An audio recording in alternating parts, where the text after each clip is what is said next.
Olá, eu sou a Ale Brás. E eu sou o Marcos Ferrari. E essa é a primeira temporada do Café para Dois. Somos amigos que dividimos duas paixões, café e literatura. Fica à vontade para entrar, sentar e tomar um café com a gente. Em torno dessa mesa, vamos conversar sobre personagens, obras e temas que mais marcaram a nossa trajetória como professores de literatura e, claro, como leitores. Bom café!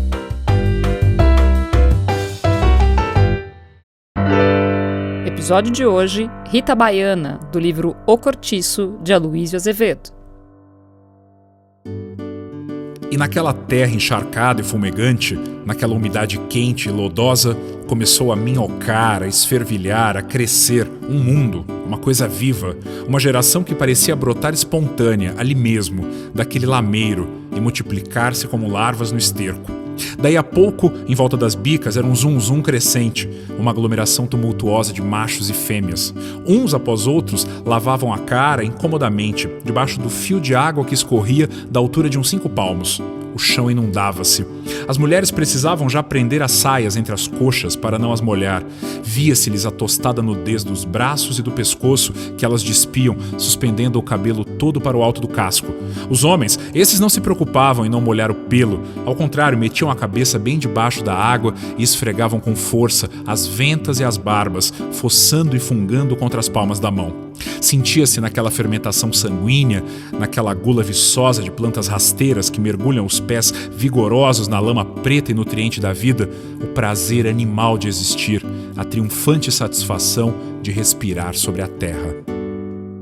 Bom, Max, e aí? Vamos de Rita Baiana hoje? Vamos falar sobre O Cortiço. O Cortiço. Quando é que você leu O Cortiço pela primeira vez, Ale? Você lembra?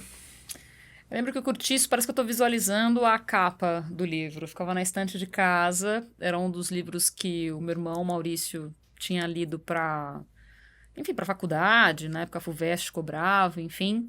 E eu devia ter cerca de 12, 13 anos quando eu peguei pra ler, pra encontrar alguma coisa que fizesse sentido naquele livro. Claro que eu entendi 30% do livro na época, mas pra mim já era alguma coisa que me atraía naquela narrativa, sem entender direito muito bem o porquê na época, mas essa foi meu primeiro contato com ele. E o seu? Qual foi a sua primeira aproximação? Eu tive que ler por obrigação. Como esses clássicos todos da literatura, li na escola, na primeira série do ensino médio, e foi um livro perturbador. Ele ainda é perturbador para mim, né? Porque eu lembro de ler, assim, no ônibus, na rua, e ter vergonha de ler aquele livro em público, né?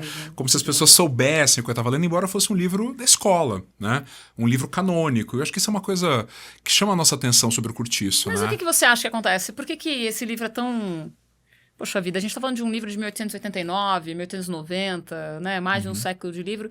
E ele ainda é um livro que incomoda. Me lembro de um episódio, já enquanto professora, eu dava aula no 2º ano do ensino médio, de um colégio grande, e uma mãe veio conversar comigo, uma mãe de uma boa aluna, né? Então isso é mais interessante ainda, uma menina que gostava das minhas aulas, gostava de literatura e fazia as leituras obrigatórias todas, e ela veio conversar comigo falando que a filha dela não iria ler o Cortiço, né? Na verdade ela veio no intuito de justificar, olha, a minha filha é uma boa aluna, mas ela não vai ler o Cortiço. Eu achei aquilo muito curioso, dei um pouco ali de pano pra manga e falei, mas por quê, né, minha senhora? Sua filha não vai ler o Cortiço? Falou, não, porque ela não precisa desse livro para entrar no vestibular. Minha outra filha entrou, não me lembro agora se era na USP, se era na Unesp, sem ter lido o Cortiço. E aí eu fui ali usando um pouquinho da lábia, enfim, para perguntar, para chegar no ponto, né? Por que esse livro era incômodo? E, na verdade, o que incomodava essa mãe era o fato da filha ter contato com as cenas de sexo que permeiam o Cortiço. Obviamente, a menina leu o livro, porque não há nada mais eficiente para um adolescente que você falar, não faça. E aí, evidentemente, ele vai lá e vai fazer o contrário. A melhor forma de você fazer alguém ler um livro é proibindo o livro. É proibindo de ler o livro, exatamente. Então, as verificações dela de leitura, as provas, enfim, eram maravilhosas e tudo mais. A menina certamente leu o livro. Mas é muito interessante pensar como isso, né?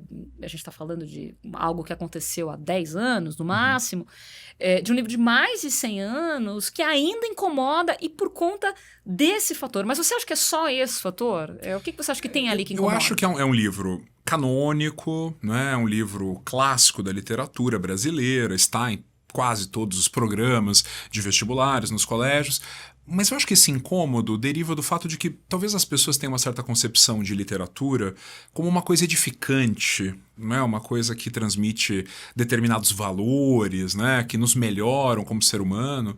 E esse é um livro degradado em todos os aspectos, né? No sentido de que talvez ele mostre a vida sem retoques, né? É a vida como ela é, incluindo aí a sexualidade, a exploração, As anomalias humanas, ou aquilo né? que, né, se entendia como desvios e doenças, né, na ótica biológica do final do século XIX. Mas ele permanece um livro de cânone, né? Então eu, com os meus 15 anos, ainda descobrindo a vida, né, eu fui colocado diante desse livro e sentia vergonha de ler um livro que a minha professora de literatura estava referendando, né? Isso é muito interessante. Então acho que e isso é legal, né? De você pensar que a literatura, mesmo na escola, ela pode incomodar ou ela deve incomodar. E o Curtiço ocupa esse lugar, faz esse papel. O fato dele incomodar é um elogio, né? Sim. A hora que essa mãe foi embora, eu me lembro de ter ficado felicíssima. Porque eu pensei, nossa, que bom, né? Em tempos de internet, claro que eu tô falando, não era algo tão comum como é hoje, enfim, acesso a YouTube, essas coisas. Mas a gente estava falando de algo que incomodava, né? Esse seu comentário, né, sobre a literatura como algo que deve incomodar, talvez majoritariamente, é algo super interessante mesmo, né? Porque o livro que não nos transforma, seja através do incômodo, seja através da subjetividade edificante, ele não serve para muita coisa, né? Eu acho que o Curtiço cumpre muito bem esse papel, né? Como um livro polêmico, mesmo tanto tempo depois da sua publicação. Não, ainda hoje, né? De vez em quando eu vejo por aí escolas do Brasil em que os pais se mobilizam para proibir a leitura do Curtiço ou questionar. Quer dizer, se ele é um livro, a palavra é boa, né? Polêmico, incomoda, mas eu acho que ele desperta vários incômodos. Não sei se você concorda comigo. O primeiro é porque ele mostra a vida como ela é, né? No sentido de que é um livro que se situa no universo de pobreza, né? De exclusão social, que transborda para formas de violência sexual, enfim. É um livro forte, né? Poderíamos usar essa palavra. Perfeito. Mas eu acho que ele incomoda de outra forma, né? Ele incomoda porque a gente não pode concordar com ele, né? Ele obriga a gente a discordar.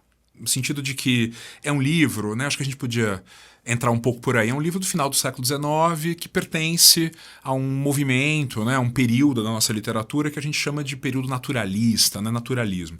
Um momento em que a ciência estava no auge, né? Em que certas teorias científicas foram sendo absorvidas pela literatura.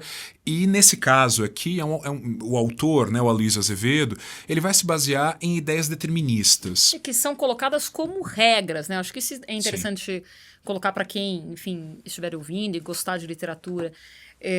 O naturalismo, assim como o realismo, o simbolismo, o parnasianismo, enfim, esses movimentos do final do século XIX, mas o naturalismo, no caso, por ser baseado nas teorias cientificistas, ele é um movimento literário que se predispõe a escrever romances de tese. Sim. Ou seja, teoricamente, romances que têm a intenção de cientificizar a vida, né? Colocar aquilo como regra. Então, a teoria determinista, em que o homem seja teoricamente baseado no meio, na raça, principalmente no caso do Curtiço, no meio também, e no momento, é colocado como algo inquestionável. Sim. Né? Como uma verdade. Como uma verdade universal. Né? Na medida que é um romance de tese, isso quer dizer que o autor já sabe aonde ele vai chegar. Né? Os personagens, a história que ele vai desenrolar é apenas uma forma de comprovar essa tese inicial. Né? Exatamente. Que no caso do Curtiço é uma tese que ela vai se mostrar indefensável para a nossa consciência, né, de século XXI. Quer dizer, a ideia de que o meio em que a gente vive e, sobretudo, a nossa herança genética, né, a nossa condição racial, determinam não só os nossos comportamentos, mas o nosso caráter, né? Exatamente. O nosso jeito de ser. Então, existe um fundo que, claro, né, a gente está pensando num autor que comunga dessas ideias, né? Isso é uma coisa que os alunos, quando leem esse livro, e há momentos chocantes, né? Até o próprio vocabulário, né? Quando ele vai dizer, por exemplo, que a Bertoleza, a personagem que a gente vai tratar daqui a pouco, procurava um macho de raça superior. Isso é muito agressivo, né? Quer dizer, essa concepção de superioridade racial, que no século XIX era ciência. Mas é muito interessante a gente pensar isso com um olhar, como você bem disse, do século XXI, mas é mais interessante ainda, talvez, pensar pensar como o autor, no caso, o Aloysio, que era jornalista, compactuava com isso na época, como homem branco que era, evidentemente, e que escreve o livro com o intuito, como você bem falou, de comprovar essa teoria. O Aloysio, acho que é válido a gente dizer, ele era jornalista, na verdade, caricaturista, né? Isso também é interessante porque o fato do Aloysio ser caricaturista me parece ecoar de uma certa forma no livro. Né? A caricatura como aquela arte que tem como princípio o exagero de determinadas características, a gente visualiza isso quando lê o Curtiço, né? Sim, é um traço forte, né? Sem sutileza. Exatamente. Eu me lembro agora, não lembro em qual texto eu li isso, mas enfim, alguém dizendo que o Aloysio, ele antes de escrever, ele desenhava as personagens num papelão, algo do gênero, e aí ele colocava esses personagens, né, ali em cima, sobre a mesa dele, para depois escrever. Quer dizer, ele tinha a necessidade pictórica, digamos, né? A necessidade de visualizar ali aquele personagem para depois escrever sobre ele. Isso me parece interessante, porque é um autor, digamos assim, muito atravessado pelo exterior, né? A gente não adianta ler o Curtiço procurando nenhum tipo de profundidade psicológica, personagens muito aprofundados, né? Não existe profundidade psicológica porque é uma literatura de tipos, né? E tipos que servem para exemplificar a mulata, o português, a negra. Quer dizer, dentro dessa literatura que se pretende científica, né? Não há espaço para compreender essas subjetividades de forma mais complexa, né? É um pensamento muito positivista, né? Causa e efeito. Então, quando a gente lê o Curtiço, a gente tem essa impressão, né? Que o autor está nos explicando os personagens de uma forma meio totalizante. Por que ele agiu assim? Porque ele é assim, assim, assado. Como se tudo fosse uma questão de causa e consequência. Causa e consequência o tempo inteiro. Porque é legal comentar, né, Má, que as teorias cientificistas, claro que aqui o Curtiço é majoritariamente baseado no determinismo, mas elas eram outras também, né? O evolucionismo é um tipo de teoria cientificista, o próprio positivismo que você acabou de dizer. Então, assim, de verdade, é um olhar que se tem para o mundo no final do século XIX, em que, de maneira geral, claro que com as suas exceções, há uma tentativa de estigmatizar as pessoas, né? Colocar dentro de caixinhas, classificar. Eu costumo dizer para os alunos, o olhar determinista é como se eu não preciso conhecer você. Basta eu saber o meio que você veio, a raça a qual você pertence, o momento histórico em que você vive, e pronto, eu consigo Quer dizer, eu anulo a sua subjetividade, o seu indivíduo, o seu eu, né? Falando assim, é claro que você fala, não, imagina, como que é possível fazer isso? Mas é o que o livro se propõe. Sim. Né? Ao não avaliar a subjetividade desses personagens, ao olhá-los em sua totalidade, e é como se fosse possível, volto a dizer, etiquetar. Sim. E aí eu acho que é bacana a gente falar um pouquinho quem são esses personagens, né? Para quem não conhece o livro, para quem nunca leu, lembrando sempre que a ideia aqui é que fique um convite, né? Para uma releitura, ou quem sabe uma primeira leitura do Curtiço. Mas a gente, claro que a gente trabalha com spoiler aqui, não tem jeito, a gente vai falar dos personagens. Vamos tentar evitar. Vamos tentar evitar, isso faz parte do show, não tem jeito. Mas e a história também, ela é bastante esquemática. Perfeitamente. Né? Então a gente tem um Curtiço, que seria o protagonista. Não existe um protagonista na obra. Isso é perfeito. Né? Quer dizer, a gente tem personagens que... O livro trabalha com muitos personagens ao mesmo tempo e vai... o terror dos alunos, né? Professora, como é que eu vou saber o nome de todos esses personagens? E os nomes são estranhos também. Estranho, mas não precisa, calma. E o livro vai trançando essas narrativas, né? Mas todas vinculadas a esse espaço, que é um Curtiço, né? E a gente sabe que esse Curtiço da ficção teria sido inspirado num Curtiço real que havia no Rio de Janeiro, né? Final do século XIX, chamado de Cabeça de Porco, que teria, não sei se isso é comprovado, mas disse, né, que ele pertenceria ao Conde de, que era o marido da princesa Isabel, genro do imperador, né? E que teve quase 7 mil pessoas no seu ápice, né? Pessoas, quer dizer, uma moradia absolutamente precarizada, né? Que recebia escravizados, ex-escravizados, escravizados fugitivos, né?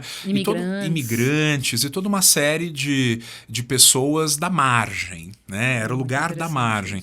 E era um lugar, e isso fica muito claro no livro, né? Onde a polícia entrava quando queria, agredia quem queria, né? Não era punido, obviamente. Destruía as casas, quer dizer, é mais ou menos o que hoje a polícia faz nas comunidades carentes. É um lugar, né, da margem submetido à violência. No caso, não só a violência policial, mas a violência do dono, né?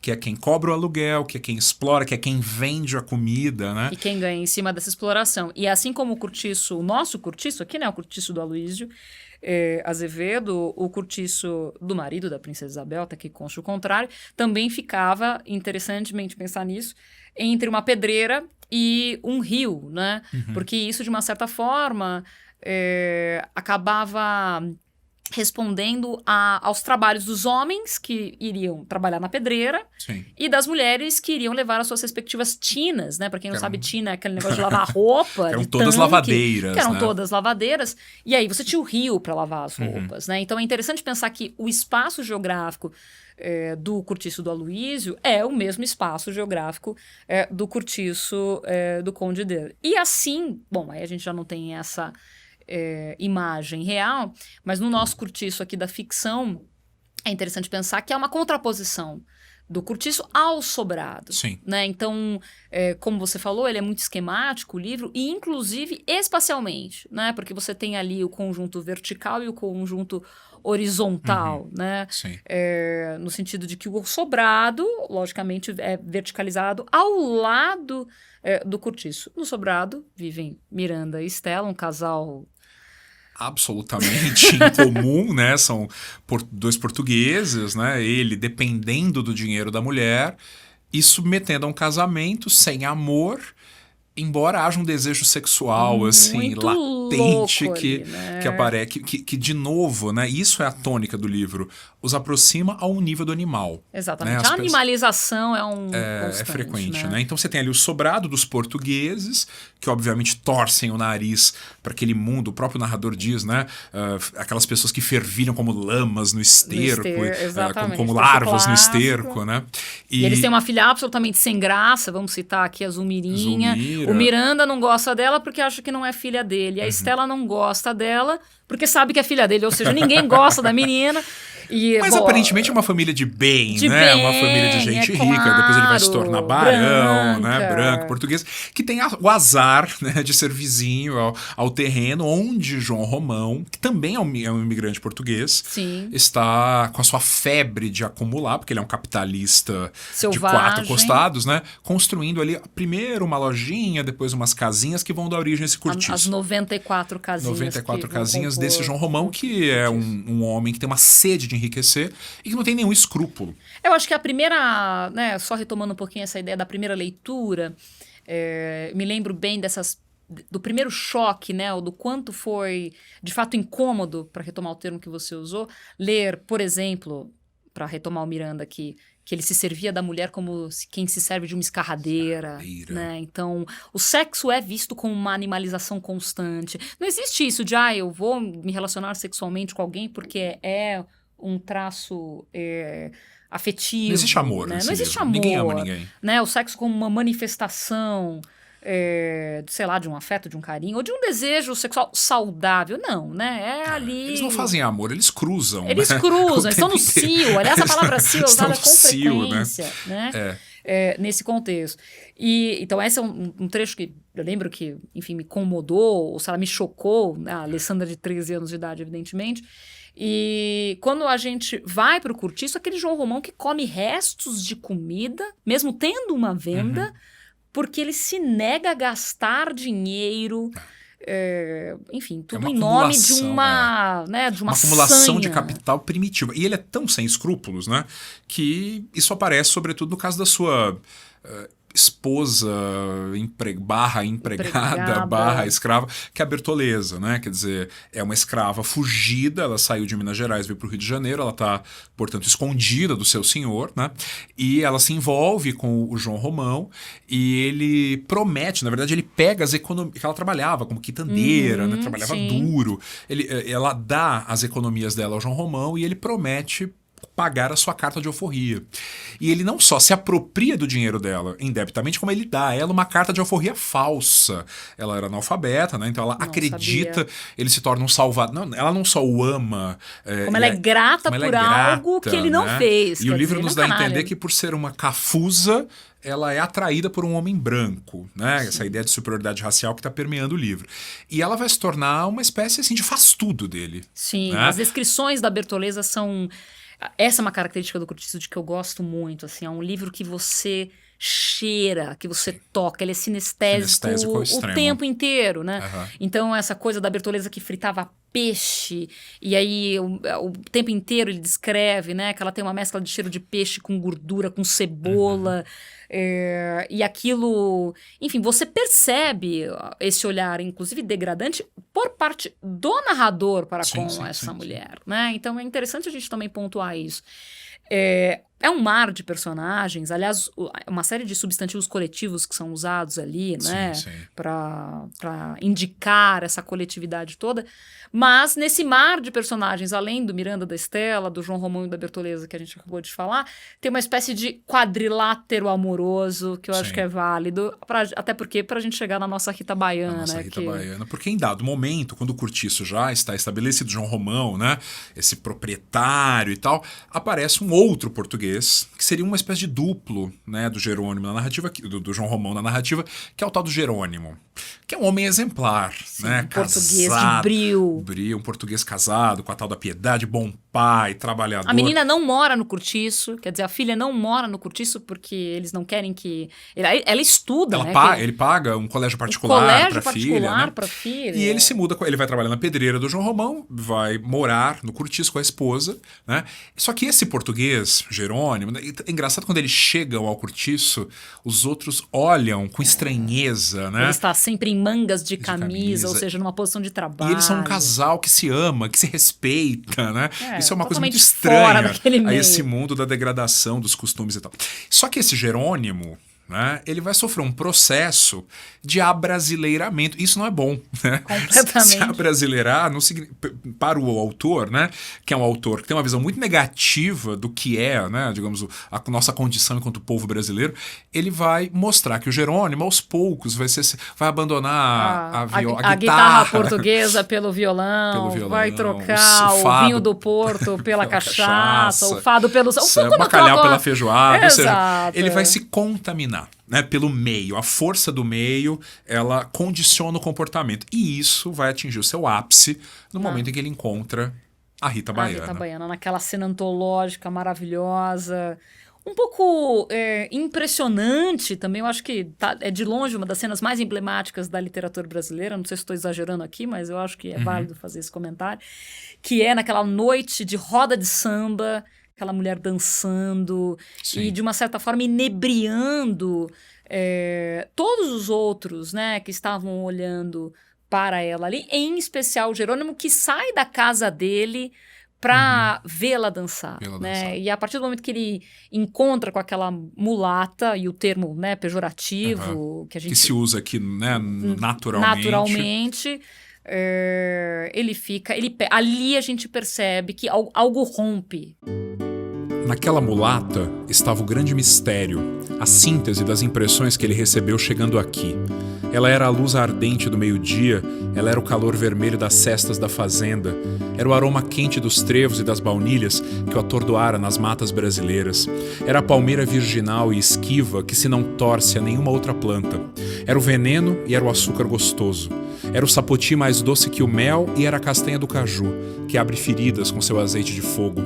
Ela era a cobra verde traiçoeira, a lagarta viscosa, a muriçoca doida, que esvoaçava havia muito tempo em torno do corpo dele, assanhando-lhe os desejos, acordando-lhe as fibras embambecidas pela saudade da terra, picando-lhe as artérias para lhe cuspir dentro do sangue uma centelha daquele amor setentrional, uma nota daquela música feita de gemidos de prazer, uma larva daquela nuvem de cantáridas que zumbiam em torno da Rita Baiana e espalhavam-se pelo ar numa fosforescência afrodisíaca. É um ponto de virada.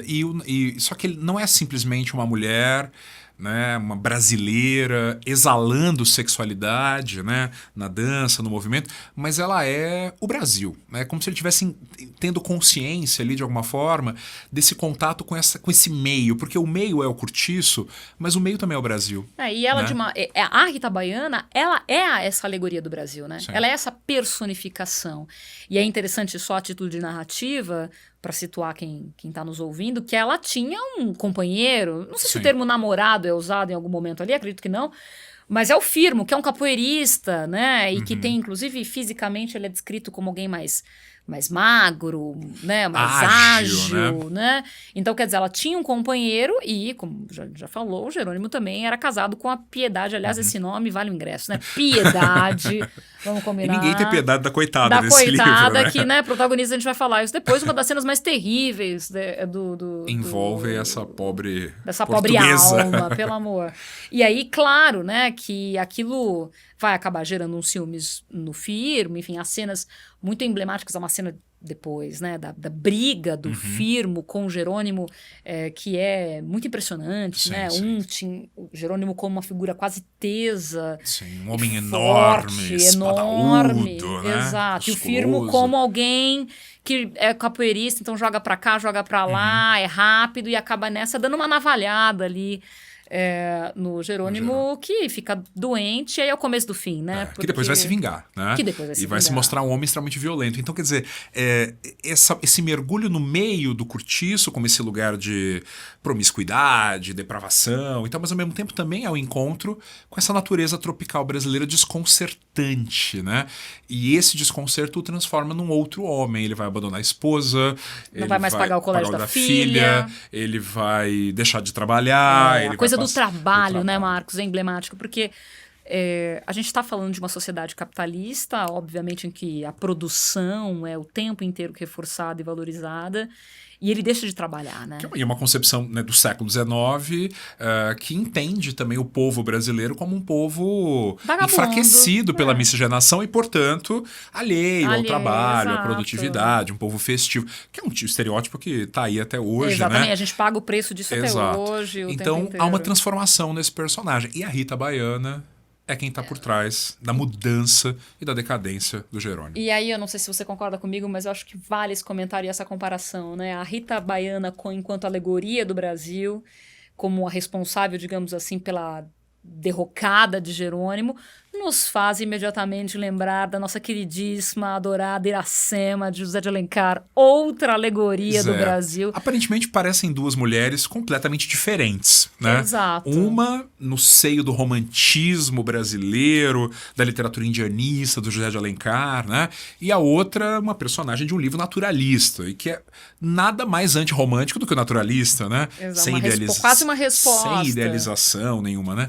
E acho que vale a gente pensar nisso, né? Porque vou contar a história do café com Paraty. Já que é café para dois, poderia ser café com Paraty também. Exatamente.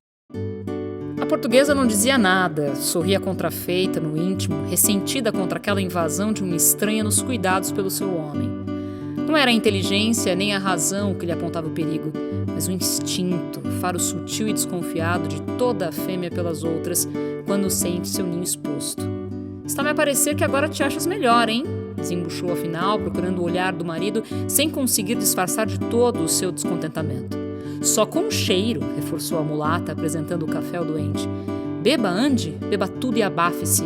Quero, quando voltar logo, encontrá-lo pronto, ouviu? E acrescentou, falando a Piedade em tom mais baixo e pousando-lhe a mão no ombro carnudo. Ele daqui a nada deve estar ensopado de suor. Mude-lhe toda a roupa e dê-lhe 2 dedos de Paraty, logo que peça água. Cuidado com o vento. E saiu expedida, agitando as saias, donde se volavam eflúvios de manjerona.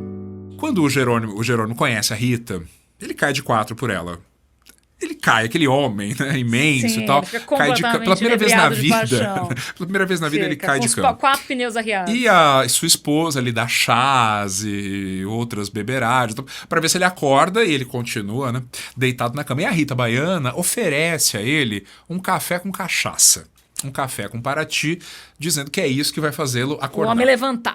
Né? E levanta mesmo, porque esse oferecimento da bebida é uma forma de sedução também. Com certeza. Nos remete, evidentemente, ao famigerado licor da Jurema, que a Iracema vai oferecer. Também acho que é válido a gente lembrar um pouquinho aqui da narrativa, né? Enfim, a gente brinca muito com Iracema, que é um livro... O Alencar enfim, não é o foco do nosso episódio hoje, mas é um autor que é um pouco ame-o ou deixe-o, né? Apesar de nós dois, obviamente, reconhecermos a sua importância enquanto um literato importante no cânone nacional.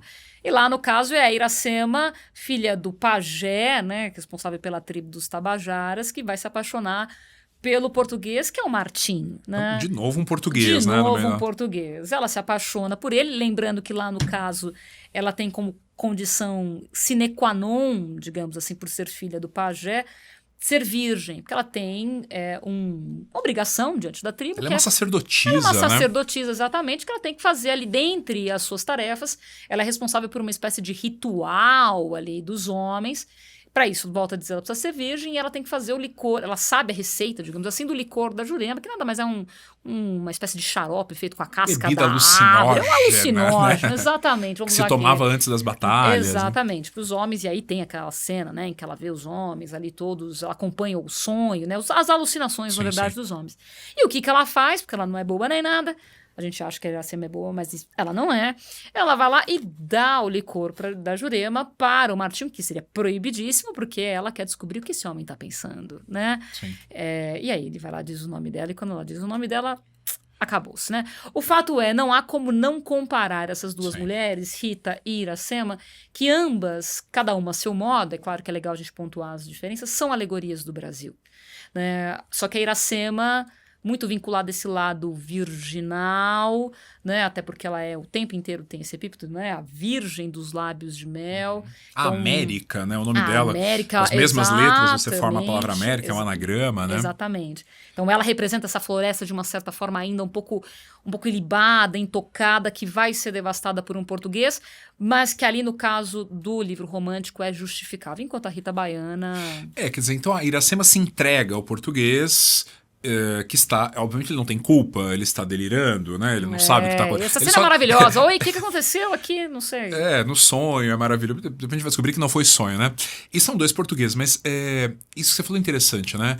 O Martim é o colonizador. Ele chega e ele se impõe. Né? Ele se impõe como um português que vai explorar o território, ele vence, né? Ele triunfa. E a Iracema decai, ela morre ao final, sofre, né? Messejana, a Messejana, né? ela é um mártir, né? Ela se martiriza em nome do filho, que é o primeiro brasileiro, exatamente, né? É o primeiro fruto da miscigenação. Quer dizer, para um romântico... E que se justifica, né? Só para complementar, porque vamos lembrar que o nome dele é Moacir, né? O filho da dor. Né? Mas essa dor é completamente justificada ali dentro do projeto romântico do José de Alencar. Né? O sofrimento do índio é necessário para a construção de um país que será fruto desse encontro amoroso que nunca existiu na história, né? O contato do indígena e do português foi violentíssimo, mas o Alencar, como um bom romântico, né? Ele mostra que o povo brasileiro é índio e branco. Ele elimina o negro, elimina o genocídio. Sim. Né, que passa por cima aqui, de passa tudo um pano isso por tudo isso. E cria uma lenda, né? Uma fábula. Sim, muito além daquela E aqui nós temos um autor naturalista, portanto, preso a fatos e fenômenos e tal, que vai fazer uma espécie de retomada da Iracema, mas uma Iracema coada, né? Como diz o Antônio Cândido, coada pelo naturalismo. Porque aqui ela não é mais pura, né? Não é virginal, pelo contrário, né? É uma mulher extremamente sexualizada que vai se envolver com um português que decai, né? Que é vencido por esse meio. E isso está muito vinculado a essa ideia da mulher sexualizada, e não é qualquer mulher, porque a gente não está falando da mulher branca, né? A gente está falando da mulata. Eu acho que a gente não pode se furtar desse comentário. O quanto, primeiro, a gente continua pagando hoje com um olhar muito mais crítico em relação a essa sexualidade, é claro, ou a essa sexualização constante, mas muito cruel ainda em relação ao corpo da mulata, que desemboca em coisas como, não é exagero dizer isso, turismo sexual, e essa ideia, né, do Brasil como um país em que você pode se apropriar do corpo da mulher como se isso fosse um convite, né, quase que natural, basta ser brasileira, enfim. Além, e essa ideia da mestiça, da mulata, vista como um ser inferior, né? Que corrobora essa visão determinista que a gente tem falado desde o início do episódio. Porque a gente não pode esquecer que, quer dizer, hoje, da perspectiva do século XX, né, a miscigenação é vista como um trunfo do Brasil. né? A mistura, A partir a do riqueza, modernismo, esse olhar muda para aí, Gilberto né? Freire, Sérgio Buarque, existe uma certa construção de que o nosso trunfo, a nossa singularidade é a mistura, né? E um autor como ele, um autor de fim do século XIX, não, né? Ele vê a miscigenação como um mal. E isso vai aparecer em muitos outros autores desse período, né? Então a gente tem esse olhar para a mestiça hipersexualizada, né? Chamada de mulata o tempo inteiro. E eu acho que isso ecoa ainda hoje, também na nossa própria visão, né, de povo brasileiro sobre nós mesmos, de que a gente ainda não conseguiu superar esse lugar que a mulher negra ocupa, e que ela ocupa aqui, novamente, né, sem idealização. Ela não é a Iracema. Volúvel como toda mulata. Ela não é a heroína, né? Ela não representa um povo daquela forma lendária. Ela é uma mulher degradada, né? Eu acho interessante porque, lógico, aqui nosso foco, né, o nosso gatilho, de uma certa maneira, para nossa conversa de hoje é a Rita Baiana, essa mulher mulata, essa mestiça que é o tempo inteiro degradada, mas eu acho que vale a pena a gente perpassar um pouco as outras mulheres do cortiço, que há figuras ali muito interessantes, né? Sim. Sempre, de uma certa forma, atravessadas pela questão do sexo, porque é aquilo, né? Se ela consegue dominar a questão sexual, ela se coloca numa posição de poder, que é o que acontece, por exemplo, com a Cocotte, né, que é a Leonie, que é uma pessoa que era do cortiço e consegue vencer o meio, para usar o termo do Cândido, sair dali porque se transforma numa prostituta, né, e volta como uma espécie de fada madrinha da Pombinha, que é na minha maneira de ver aqui, uma personagem muito interessante. Uma das mais interessantes do livro, seguramente. É dela, não sei se você concorda comigo, mas uma das cenas... a gente fala que o cortiço tem pouquíssimas cenas bonitas do ponto de vista estético, não obviamente da descrição, porque é uma grande narrativa, é uma grande história, é uma delícia de ler. Mas só para situar, a Pombinha é uma moça que tem ali os seus 16, 17 anos, não me lembro exatamente agora quantos anos ela tinha, que mora no cortiço, é a flor do cortiço. Ela é diferente das outras meninas. Primeiro porque ela é virgem. Segundo porque ela sabe ler e escrever, o que é uma grande diferença. Nunca menstruou. E nunca menstruou, né? Tem essa coisa de que ela ainda não completou o ciclo, digamos assim. Ela não se tornou mulher. Né? Exato. E aí, ela tem na Leonie uma espécie de, volta a dizer, de fada madrinha, alguém que ajuda, dá roupa, enfim, ajuda ela e a mãe ali ter uma vida um pouco melhor dentro daquela pocilga que é o cortiço. E elas protagonizam, talvez, uma das cenas... Eu costumo falar para os alunos, gente, aqui é um estupro, né? Porque a Leonie as leva por um passeio, a Pombinha e a mãe. Embebeda da mãe, essa é verdade. A mulher cai ali, depois vai dormir. E ela começa a tirar a roupa da menina, que não sabe muito bem o que está acontecendo. Não, tá calor, tira essa peça, tira aquela peça. Enlouquecida ali, enfim, beijando né? O tempo e tal. inteiro. E elas têm uma cena de sexo, essa é a verdade, o que é algo que é um contrassenso, porque a menina tá morrendo de medo, né? Sim. E o Aloysio descreve como se ela tivesse sentido prazer ali naquele momento. Isso é absolutamente impossível, né? O medo não convive com o prazer sexual em nenhuma esfera. Mas justamente por se tratar de uma cena determinista, é quase como se esse momento, né, junto à Leonie, essa relação sexual que elas têm, fosse o estopim para que ela finalmente voltasse para casa. Ela está se sentindo um pouco lânguida, ali um pouco sonolenta, pede para a mãe para dar um passeio, ela faz esse passeio, deita debaixo de uma árvore, dorme, sonha, e aí é a cena clássica também, ela sonha que ela está sendo polinizada por uma imensa borboleta que está sob o sol. Quer dizer, os símbolos aí são inúmeros, né, Marcos? Por esse sol tropical que está tão associado a esse meio que degrada. E ela tem a sua primeira menstruação, a menarca, né? Exato. E ela tinha um noivo, né? Era, na verdade, a sua chance de ascensão social. O noivo esperava que ela tivesse a primeira menstruação para casar-se com ela. E eles se casam. Mas ela já não é mais a mesma, né? Quer dizer, depois desse sexo, dessa relação sexual com a Leonie, e lembrar aqui que a homossexualidade é um desvio. Né?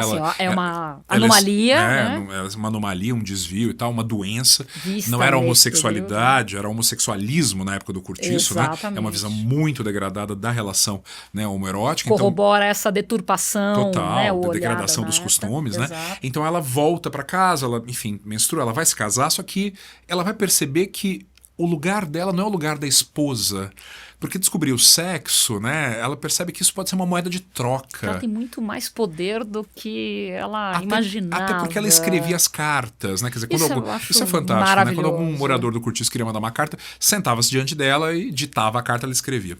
E ela ouvia ela recebia, né? Ela escrevia cartas de homens que pediam perdão às suas mulheres adúlteras, né? Mulheres que os tinham traído. Sim. E ela percebe que a mulher tem algum poder sobre o homem, que faz o homem rastejar, né, aos pés dela. E ela fala, eu vou usar esse poder. Né? E ela, não vou me contentar com esse lugar de esposa. E se torna, no final, uma grande prostituta. Quer dizer, a Flor do Cortiço, nem ela sobreviveu a essa força que é exercida pelo meio, né? A Leoni, e ela vai fazer a mesma coisa depois, enfim, com a senhorinha também, que é a filha do Jerônimo. Então, né? Há uma ideia de ciclo, né? Na verdade, algo cíclico ali colocado. Inescapável, agora, fatalismo, inescapável, né? Exatamente. Isso me lembrou agora você falando, por livre associação, aqui é o Central do Brasil, aquele filme maravilhoso com a Fernanda Montenegro, que tinha a mesma função da Pombinha, né? Ela escrevia ali também as cartas. E depois jogava fora, jogava todas fora. Exatamente. Então, mas eu acho que nesse perfil de mulheres, né? Você falou da Pombinha, da Leoni, falamos aqui da Rita Baiana, tem a Bertoleza, que seria a mulher objeto, né? Usada pelo homem, usada, mastigada e jogada fora, que a gente vê na última cena, não vou contar aqui a última cena, mas é uma das mais impressionantes do livro. Mas mesmo a Rita Baiana, quer dizer, por mais que ela seja vista, né, por essa ótica racista, determinista, há momentos em que a gente vê a Rita com uma ternura muito grande, né? Existe uma certa sororidade ali na Rita Baiana. Se quisermos usar essa palavra, tem um momento em que uma das moradoras do Cortiço é flagrada transando com outro homem, né? Ela transa em troca de um coelho, que é talvez, antológica, né? A cena, do lado do tanque. Atrás de um muro. E ela é flagrada pelo marido, que a espanca, é uma cena fortíssima, quebra todos os seus bens, né? As coisas que ela tinha em casa. E a Leocádia, né? A personagem adulta. E a Rita, vendo a mulher nesse estado de vulnerabilidade, pega essa mulher e diz, você vai viver comigo. Vem que eu te ajudo. Vem comigo, eu te ajudo, né? Então, quer dizer, isso mostra também como dentro do Cortiço, apesar, né, dessa animalização, há uma rede de solidariedade, né? É engraçado como esse olhar... É bacana a gente tá, acho que, falando isso agora, né? E foi um comentário que a gente pensou nesse momento do roteiro do podcast, porque, de fato, era quase uma cena que passava desapercebida, pelo menos por mim, né? Esse olhar de uma mulher para outra, né? Mais empático, uma certa autoridade, colocar-se no lugar da outra, e a Rita Baiana faz isso. O que, no meu caso, fez com que eu aumentasse ainda mais a minha admiração por essa personagem. Como a gente comentou, há outras mulheres, acho que a Piedade vai protagonizar ali no final uma das piores cenas do Cortiço, né? É terrível o final da Piedade. Também não vamos contar aqui para incentivar a leitura, mas essas mulheres que perpassam, essas figuras que perpassam o Cortiço, elas são muito interessantes e com um protagonismo maior para a Rita. E acho que para a gente fechar, vale essa pergunta, Marcos. Porque apesar de ser um livro tão racista, né, tão preconceituoso, e a gente debateu isso aqui no episódio inteiro, né, esse olhar tão marcado pelo determinismo, por essa tentativa de estigmatizar todo mundo, por que a gente continua gostando do Cortiço? Por que ainda é um livro que a gente gosta de parar, de ler, de dar aula a respeito? Enfim, por que vale a pena? Eu releio sempre o Cortiço, estou sempre falando sobre esse livro, peço aos meus alunos que leiam, né? E eu acho que o Cortiço é um exemplo do que é a gente ser um bom leitor de literatura, né? Quer dizer, porque ele obriga a gente a olhar para uma outra época com a lente daquela época e não com a nossa. Né? Perceber que o mundo não foi sempre igual e as pessoas nunca pensaram igual e às vezes estão muito mais distantes de nós do que nós imaginamos, né? Então acho que ler o Cortiço, além da narrativa, que é deliciosa, porque ela é cheia de acontecimentos, né? Quando você menos espera, pega fogo, Cortiço, entra a polícia, né? Enfim, sempre tem alguma... Você fala, não vai acontecer nada pior. Vai lá e acontece, né? Então é um livro que envolve pela narrativa, mas sobretudo porque ele nos ensina a ler a literatura do passado com olhos coerentes, né? Quer dizer, se colocar no lugar de um autor do século XIX e entender como é que as relações eram vistas, né? Quer dizer, tem um viés que está assumido aqui, que a gente não precisa concordar com ele, mas a gente aprende a ler o mundo quando a gente aprende a ler essa literatura de outra época, né? Eu acho que é um permanente convite a entender o passado pela lente do passado e romper com esse passado também, né? Exatamente. Com esses preconceitos. Porque ler um livro não significa necessariamente você corroborar aquilo que ele disse, né? Exato. Muito pelo contrário. Você pode ler, discordar 100% do que ele disse e mesmo assim continuar desejando que ele exista e que ele permaneça e que ele seja lido pelos nossos alunos atuais, futuros. Porque esse incômodo é necessário. Perfeitamente. Né? Esse incômodo permanece e para quem gosta de literatura é onde está a graça, né? É onde a gente se conecta com esses escritores e onde a gente aprende um pouco sobre a vida e sobre o nosso país também, né? Que está todo aí nesse livro curtiço. Perfeito. E para quem quiser tomar mais um café, a gente não vai sugerir o filme do Curtiço. Por que não vamos sugerir o filme? Porque ele é absolutamente horrível.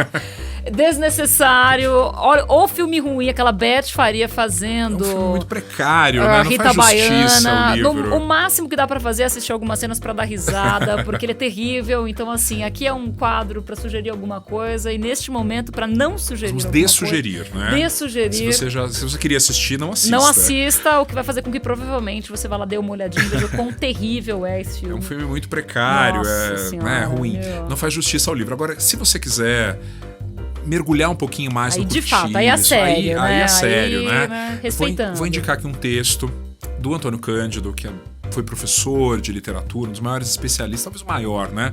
Mestre aí da literatura no Brasil, que se interessou muito pelos nossos grandes escritores brasileiros. Ele tem um artigo chamado De Curtiço a Curtiço, que é muito fácil de achar. Tem ensaios, tem PDF na internet, está num livro dele chamado O Discurso e a Cidade, né? Em que ele vai fazer um estudo muito didático, porque o Cândido não escreve de forma simples, sobre o Curtiço, e ele vai partir do seguinte pressuposto, né? Ele vai dizer que esse livro é muito influenciado por um autor naturalista francês, chamado Zola, né, que é o pai do naturalismo. Chamado L'Assommoir, do qual o Curtiço seria uma espécie de uma cópia, né?